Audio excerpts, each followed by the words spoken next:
l'histoire de l'Andra commence bien avant sa création. En France, les premiers déchets radioactifs sont produits dans les années 30, en particulier par les hôpitaux qui utilisaient des sources de radium pour soigner le cancer. Avec la création du Commissariat à l'énergie atomique, le CEA, après la Seconde Guerre mondiale, les centres de recherche nucléaire commencent à générer des déchets radioactifs en quantité plus importante. Il n'y avait pas de stockage organisé. Ce n'était pas une préoccupation majeure, mais il y avait déjà des règles. La première était de conditionner les déchets de manière sûre, et la seconde de les entreposer sur les sites du CEA, en attendant la suite des événements. Mais dans les années 50 et 60, avec l'apparition des premières centrales électronucléaires, le développement de la recherche et la fabrication des armes atomiques, les déchets radioactifs s'accumulent. Pour s'en débarrasser, la France participe en 1967 et en 1969, à titre expérimental, à 2 campagnes internationales d'immersion. Puis, on renonce à cette pratique jugée peu satisfaisante. Entre-temps, le CEA s'était mis en quête d'un lieu approprié pour développer un centre de stockage. Compte tenu des difficultés qu'il rencontre dans ses premiers contacts avec les populations, c'est tout à côté de son usine de retraitement de combustible de La Hague qu'il décide d'implanter un premier centre pour y stocker les déchets de faible et moyenne activité à vie courte. C'est le centre de la Manche. Il ouvre ses portes en janvier 1969. En 1974, en raison du choc pétrolier qui a suivi la guerre du Kippour, la France décide de se doter d'une très importante industrie nucléaire, comprenant plusieurs dizaines de centrales, ainsi que des unités pour recycler le combustible usé. La mise en route de ce vaste programme allait avoir pour conséquence d'augmenter fortement le volume de toutes les catégories de déchets radioactifs. Celui des déchets de haute activité et à vie longue, issus du recyclage des combustibles usés, ainsi que celui des déchets de faible et moyenne activité à vie courte, qui, eux, pouvaient être stockés en surface, comme au centre de la Manche. Pour faire face à cette situation, le gouvernement demande au CEA de créer en son sein un organisme qui prendra sous sa responsabilité directe la gestion de tous ces déchets. C'est l'Agence nationale pour la gestion des déchets radioactifs, l'ANDRA. On est en 1979. La première mission assignée à l'ANDRA est de développer le système de stockage en surface des déchets de faible et moyenne activité. L'agence commence par reprendre en main le centre de stockage de la Manche. Elle pose rapidement quelques règles fondamentales pour sécuriser et rationaliser le stockage. Par exemple, les déchets doivent désormais être conditionnés dans des colis normalisés. Et l'agence construit un système de collecte pour contrôler et maîtriser les eaux sortant du stockage, ce qui permettra de surveiller l'impact du centre sur son environnement. Par la suite, l'ANDRA perfectionnera la technique du stockage jusqu'à définir en 1984 le système multibarrière.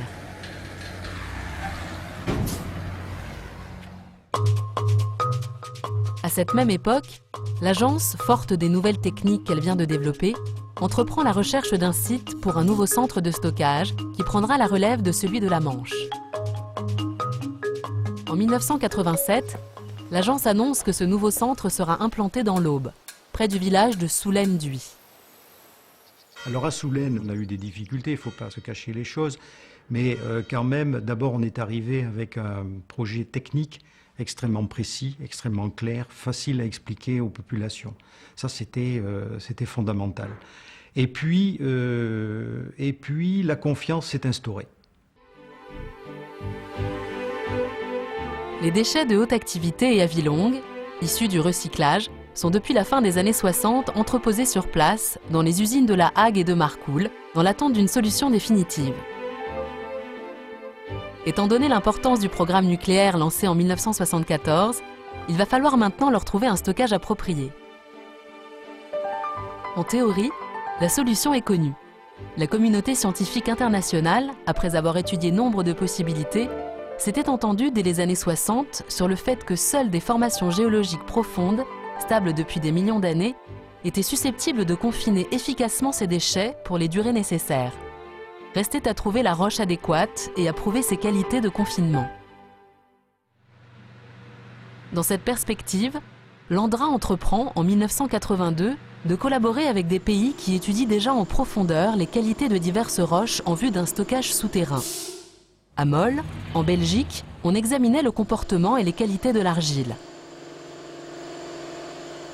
À Hasse, en Allemagne, des études semblables étaient menées dans une ancienne mine de sel. Et à Grimsel, en Suisse, dans du granit. L'Andra devait maintenant construire en France ce même genre de laboratoire souterrain, afin d'y étudier la faisabilité d'un stockage en profondeur. Mais elle allait pendant 3 ans rencontrer de graves difficultés. En 1987, après des études documentaires, l'Andra envoie ses géologues sur 4 sites dont la géologie est a priori favorable pour y installer des laboratoires souterrains. Le granit dans les Deux-Sèvres, les ardoises dans le Maine-et-Loire, les formations salines dans l'Ain et les argiles dans l'Aisne. Nous avions 4 sites à l'étude, un dans l'argile qui était dans l'Aisne, sur lequel, après quelques difficultés initiales, nous avons réussi quand même à faire les travaux de géologie sismique pour dessiner la couche profonde. Et assez vite, nous avons pu trouver un terrain sur lequel faire un forage. Et ce forage s'est passé dans de bonnes conditions, en accueillant les gens pour voir ce qui se passait et réaliser les travaux. Sur les autres sites, granit et ardoise, c'était plus difficile. À la une de la presse locale dans le Maine-et-Loire, il est indiqué qu'il y a une poubelle nucléaire qui va s'installer. Les gens ne comprennent pas ce que ça veut dire. Et nous, quand on arrive le lendemain et les jours suivants, on explique que ça va être. Ils disent, mais, attends, mais ça va pas. Vous y pensez pas. C'est impossible. Ils prennent peur tout de suite pour leur économie locale. Ils prennent peur parce qu'on leur dit qu'on va mettre des déchets en profondeur dans leur sol. On n'apportait pas des réponses suffisamment claires et sûres avec notre projet de laboratoire qui, s'il était bon, devenait un stockage.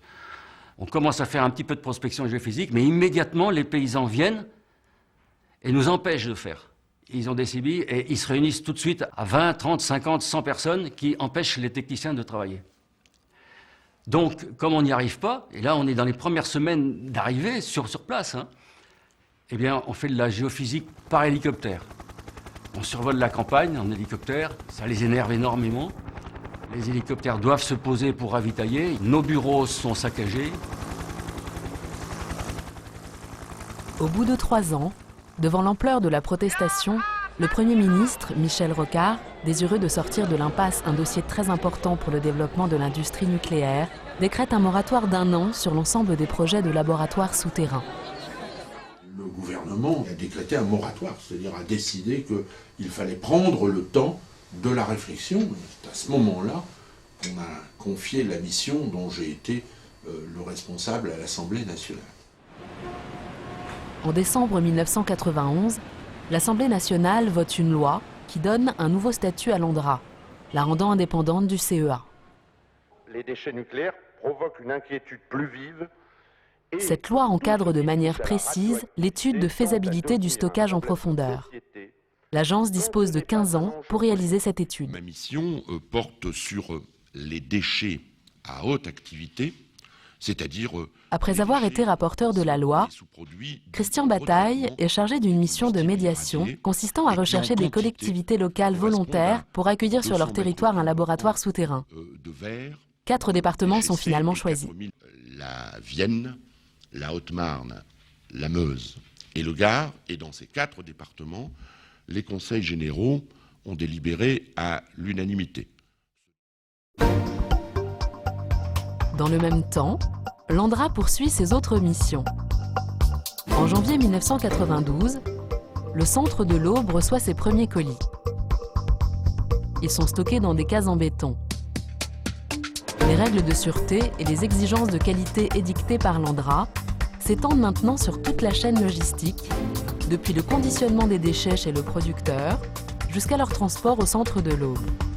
Dans ce domaine, le travail de rationalisation et de sécurisation est quasiment achevé.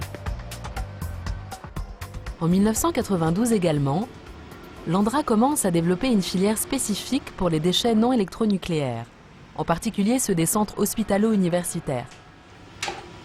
Ce travail, très complexe, mettra près de 10 ans à aboutir.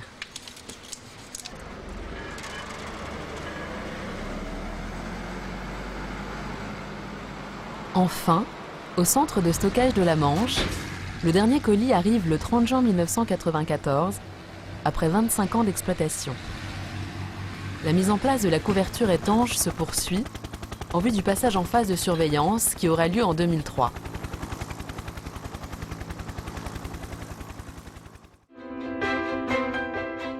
Pour ce qui concerne la recherche d'un site pour le laboratoire, les équipes de l'ANDRA retournent sur le terrain à partir de 1994 et mènent des investigations géologiques dans les 4 départements. Par des campagnes de mesures sismiques et des forages carottés, elles étudient la couche géologique qui pourrait accueillir un laboratoire. Ce travail se fait dans des conditions très différentes de ce qui s'était passé avant le moratoire. D'abord, une loi légitime et encadre désormais l'action de l'ANDRA. D'autre part, autour des sites, les élus locaux apportent leur soutien à l'agence, par exemple en accueillant des expositions. Certes, il y a encore une certaine opposition et des manifestations. Mais le travail de l'ANDRA n'est pas entravé. Et quand l'agence organise sur ses sites des journées portes ouvertes, le public afflue. C'est un grand succès. Cette volonté de communiquer concernait toutes les activités de l'ANDRA. Par exemple, des annonces dans la presse mettaient en lumière le travail de l'inventaire national qui recensait tous les déchets radioactifs. Même ceux qui n'appartenaient pas à la filière électronucléaire et qui étaient disséminés dans le public. Des campagnes d'information montraient que l'ANDRA travaillait aussi à la dépollution de sites contaminés, comme celui de l'usine Bayard, où avait été utilisée naguère de la peinture luminescente au radium. En 1996, les projets de la Meuse et de la Haute-Marne sont réunis en un seul site situé à Bure. Et l'ANDRA dépose 3 demandes d'installation pour des laboratoires souterrains. Quand en avril 1997, un aléa politique stoppe toute décision. Dans le nouveau gouvernement de Lionel Jospin, issu de la nouvelle majorité, le projet de laboratoire ne faisait plus l'unanimité. Les recherches de l'ANDRA sur la faisabilité d'un stockage souterrain ne furent pas arrêtées pour autant, car depuis 2 ans, l'agence avait rejoint le projet suisse du Montéry dans le Jura, où des chercheurs profitaient de la galerie de reconnaissance d'un tunnel autoroutier pour mener des expérimentations sur une couche d'argile aux qualités proches de celles de l'argile de Bure.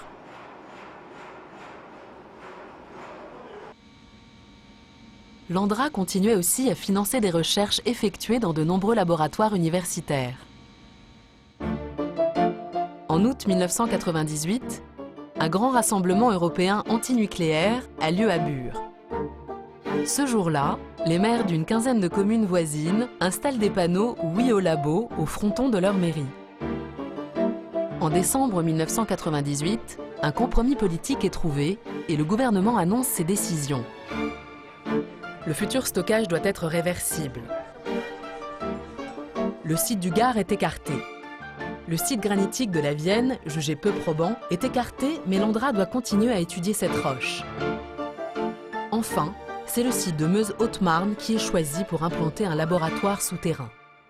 Plus de 10 ans après ses premières démarches, l'ANDRA avait désormais le feu vert pour créer un laboratoire dans l'argile.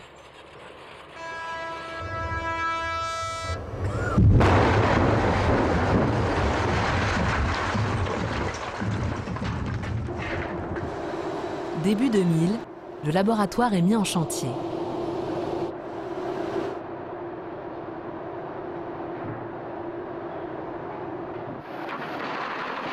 Le fonçage des puits était déjà en soi un laboratoire. On creusait quelques mètres, puis on cédait la place à des géologues qui étudiaient la roche pendant quelques heures, puis on reprenait le creusement. Malheureusement, en mai 2002, à la suite d'un accident mortel, le chantier est arrêté près d'1 an. Pour tenir ces délais, l'ANDRA réorganise son programme expérimental. Plutôt qu'une grande galerie horizontale, on décide de réaliser un forage carotté dévié qui permettra de s'assurer de l'absence de failles. On décide aussi qu'une grande partie des expériences seront mises au point au Montéry et refaites le moment venu dans le laboratoire de Meuse-Haute-Marne. la Commission nationale d'évaluation accepte cette réorganisation. Puis, en avril 2003, le creusement reprend. À la même époque, l'ANDRA, à la demande du gouvernement, ouvre sur la commune de Morvilliers un centre de stockage pour les déchets de très faible activité. Ainsi était trouvée une solution au stockage de déchets issus principalement du démantèlement des installations nucléaires. Les colis de déchets y sont stockés dans des alvéoles creusés dans l'argile et protégés des intempéries par de grands toits démontables.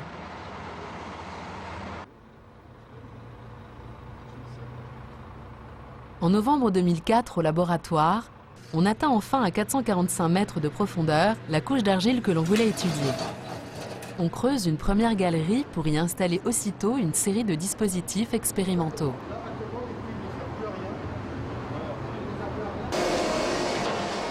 Puis le fonçage se poursuit et à 490 mètres, on creuse de nouvelles galeries et d'autres expérimentations sont entreprises. Les mesures recueillies confirmèrent pleinement les résultats des recherches sur échantillons et de celles faites au Montéry.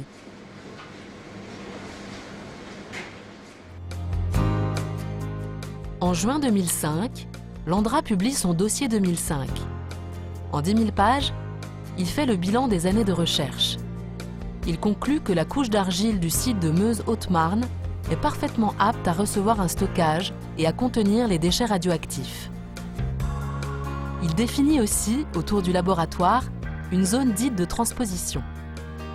Une étape fondamentale vient d'être franchie pour le stockage des déchets de haute activité et à vie longue. À la même époque, le gouvernement demande à l'ANDRA de se prêter à la procédure du débat public sur le sujet de la gestion des déchets radioactifs en général, et l'agence participe à de nombreuses réunions publiques. Le débat, il a eu lieu. Ça a permis de faire remonter un certain nombre d'interrogations de la part du public. Et l'interrogation principale a été prise en compte par le Parlement. Quelle était l'interrogation principale ? Vous allez créer un centre de stockage de déchets nucléaires. Vous allez creuser là-bas à 500-600 mètres, et puis ça va durer des centaines d'années, même plus. Et qu'est-ce qui va se préoccuper en bas si ça se passe bien ou pas? Et si on trouve d'autres technologies pour soit les neutraliser, soit les isoler, soit les empêcher de migrer, ça demeurera inaccessible.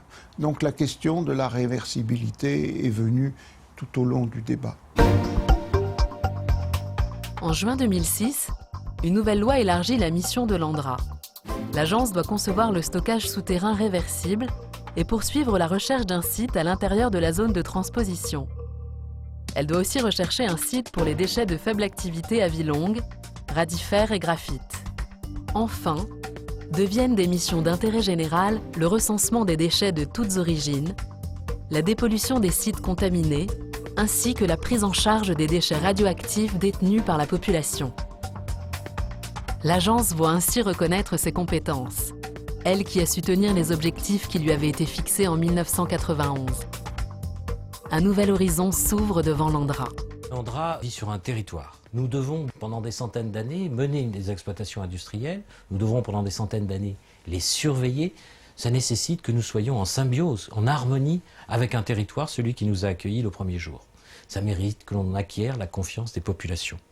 Il faut vivre des portes ouvertes, il faut être transparent, il faut informer, il faut savoir expliquer ce que l'on fait, dire ses difficultés, dire ses défis. Je crois que c'est la clé de la culture de l'ANDRA demain pour remplir ses missions au mieux de l'intérêt général.